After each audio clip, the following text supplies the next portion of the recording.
Public speaking. Why is it that those two short words strike so much fear into so many of us?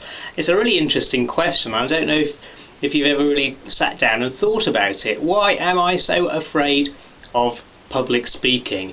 And of course, public speaking is the number one fear throughout the world. So many people are afraid of getting up on stage or getting up in front of other people and speaking, and we all make all sorts of excuses why we shouldn't. Well, I think one of the problems with public speaking is this. It's just that title, because we're all used to speaking, and actually most of us are used to speaking in public, whether it's to our friends or our classmates at school or college or our colleagues, co-workers at work. We all speak to people. So what is it that suddenly makes a difference between speaking to people on an ad hoc, informal basis and suddenly speaking more formally? Well, we're going to explore that a little bit together in my book and in my course, which you'll find at the website below this video. But for now, I think it's similar to the fear that many people have about our photograph being taken, for example, or being recorded. How many times have you heard, or maybe how many times have you said, "Oh, don't take my photograph, I hate my photograph being taken," without actually analysing why that might be? No, I'm not sure why it is with everybody. For example, we don't really have that fear anymore that our soul's going to be stolen, do we? So what is it?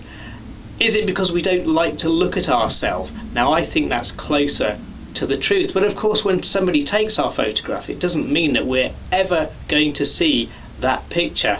What about being recorded, having our own voice recorded? So many of us will say, no, I don't want to do that because I don't like the sound of my own voice. And yet we perhaps forget that the sound of our own voice is exactly what everybody else hears as we talk to them on a daily basis. We don't like it ourselves, perhaps just because it's unfamiliar. What about video? What I'm doing right now is staring into the big eye of a video camera, and many people are afraid of that. Now, one of the first steps of overcoming these fears is a very simple one, but yet one that fills people with a huge amount of fear. The first step is just to go and do it. I remember the first time when I started to video myself for little presentations like this, and it was terrifying. I sat in front of the video camera for minutes on end thinking, well, what shall I do? What shall I say? But after a while, I gave it a go, and I thought, oh, I'm not actually that bad at that. Although you may have a difference of opinion there, of course.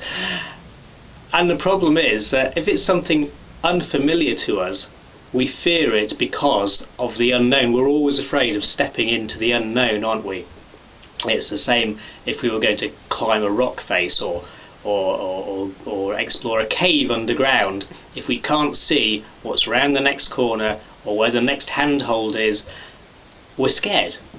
And I think it's just like that with public speaking. We're actually afraid of the unknown. What our mind tells us, what our brain tells us, is all the things that could go wrong. For example, we might trip up. We might make a fool of ourselves because of something we say. We might offend somebody. We might look silly on stage. There might be something wrong with our clothes. We might just not like the way we look, the way we are presented to other people.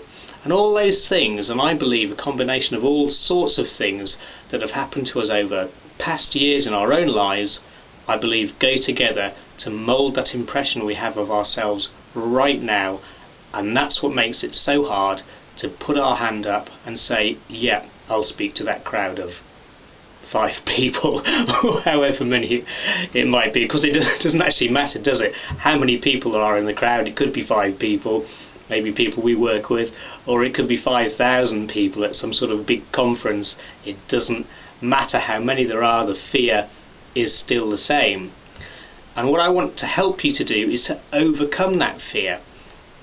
And in order, as I've already said, to overcome that fear, you have to actually be able to go out there and do some speaking. So the way you can overcome the fear, the way you can do some speaking, is by learning some simple skills that are going to help you to have the confidence in your own ability to do the task in hand. And that's a key, I think, to this. The fact that actually you do have the ability. You'll have noticed as I'm making this video, I've made lots of mistakes, and I haven't actually edited those out. I'm going to leave them in, because what I'm trying to say to you is actually it doesn't matter if you're perfect, if your presentation is perfect. The only time it really matters is if you're on stage doing some sort of production with a script, because obviously other people are relying on you, and that's a little bit different. That's not what I'm talking about today. I'm just talking about what it means to get up in front of a group of people and talk about something that's important, or a topic you've been given, or whatever it is that you have to do. So what I want to do, as I say, is to help you develop the skills. First of all, the skills to create a speech that will work. Secondly, the skills to present that speech. And thirdly, the skills to practice the first skills so they become second nature, so they become natural. Because again, it's like learning anything else. I really believe that public speaking is like learning any other skill, whether it be riding a bike as a child, learning to drive a car when you're a little bit older, or whatever it might be. Scuba diving, skydiving, rock climbing, any skill, any sport needs to be learnt, and the more you do it, the better you become at it. Of course, there might be some limitations. We won't all be competing in the Olympics this year, even though we've learned how to run. But the point is this: the difference between Olympic athletes and average athletes is that Olympic athletes change their whole way of life to become better, to become the best they can possibly be. If you like, the simple way of putting that is that they repeat the process over and over and over again until they do it without thinking. And it's the same with this skill here. Now, the thing about public speaking is you can learn these skills very quickly. You don't have to dedicate your entire life to learning the skills that you need to put on a presentation next week. I think you can do it in just a few easy steps. So head over to the website that's below the video, and I'll see you there, and let's learn this skill together and have some fun doing it. Because actually, when you do enjoy it, when you can get up on stage and enjoy being there, it takes all the pressure away from you. So see you soon. Bye.